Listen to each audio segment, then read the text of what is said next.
छूट गले चहल पहल छूट गले नौकरिया दादा हो दादा अले घर में हरिया दादा हो दादा अले घर में हरिया दादा हो दादा। छूट गले चहल पहल छूट गले चहल पहल छूट गले नौकरिया दादा हो दादा अले घर में हरिया दादा हो दादा अले घर में हरिया दादा हो दादा।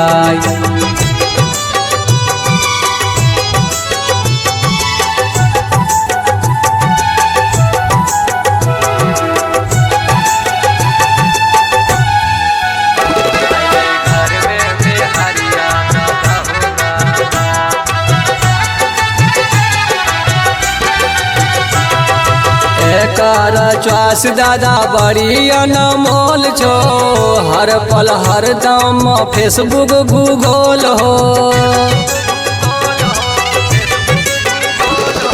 एकर च्वास दादा बड़ी अनमोल हो हर पार डूबल रहो फेसबुक गूगल हो।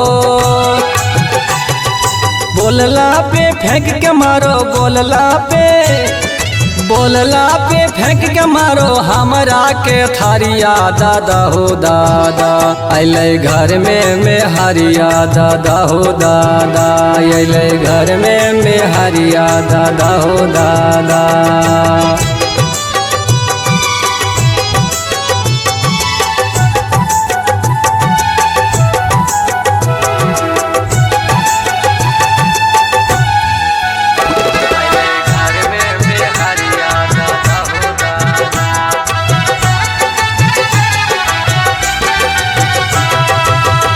नहीं बनाबो बैठी हुकुम चलावो सासु नदिया से झगड़ा करावो।